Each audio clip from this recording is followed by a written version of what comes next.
This is my jig I made to cut pyramidal post caps, or triangular shaped post caps for fence posts, newel posts, bed frames, whatever.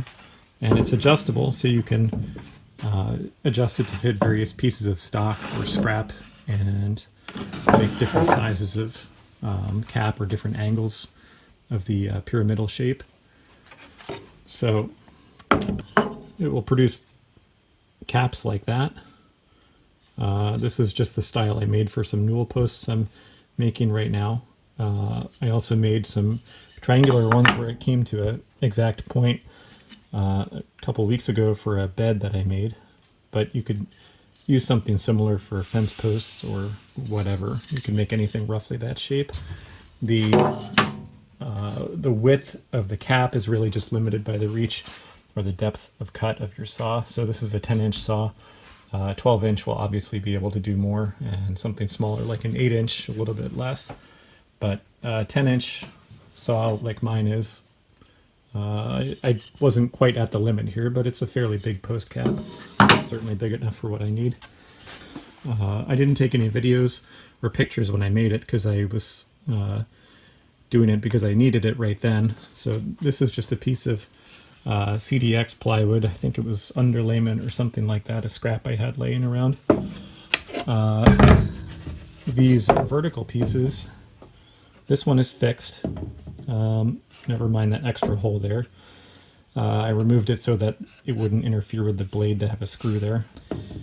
These are pieces of oak, the fixed one and the moving one, which are actually just oak scrap cut-offs from some stair treads I did recently.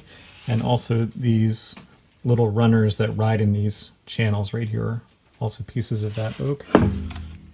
Piece of 2x4, just cut to shape, and another piece of plywood. The knob is a T-nut embedded, secured in with 2 screws, but it's embedded in a piece of that oak also, cut into the shape of a knob.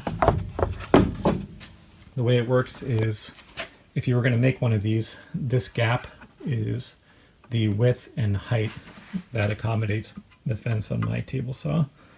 So the way it works is it fits right on top of the fence with about not quite a 32nd of spacing there so that it can slide freely but not have play. So you would put it on, and then you can loosen your fence, move it left and right, and that will affect where your angle meets the base of the cap. In this case, I wanted about 5/8 of an inch. And once you've set where the fence goes, then you can start looking at the angle that you want the blade to go to. So for this particular one, I think it's 16.5 degrees. What you would do then is loosen this knob, and what that does is enables you to move this runner back and forth, and you would secure a piece of scrap in here. Of course, this one's already cut, so slide that up until it's nice and tight. Tighten the knob. Usually that holds it pretty securely, but I put this extra hole here, and probably if I was doing something bigger I might add more holes along the line here, but this is so you can insert a clamp, like a F clamp or a little C clamp or whatever. Insert it through the hole here, and you can grab on to the back of the jig and also hold on above where the saw blade, make sure it's out of the way of the blade, travels, and grip it from the front in case you're worried about the stock falling forward. But if this is tightened pretty well, it's not usually necessary, but an extra layer of security is just fine. This post cap is more of that oak scrap. It's cut-offs from the new oak stair treads, and I have enough of them to do things like make the trim for the newel posts and caps and parts of this and so on. So this is actually 2 pieces of 5/8 inch thick oak. I think it was 5/8 of an inch thick, glued together. laminated to make it thick enough to make a tall enough post cap, but that's what it looked like. So this works pretty well. I'll show a couple videos of it in action here, and hope you enjoyed it.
And I'm redoing this staircase. Used to be a carpeted staircase with these old horizontal spindle things, and I'm replacing them with traditional spindles that I'm making, and one of these post caps for the newel post, and I think that looks a lot better. So thanks for watching.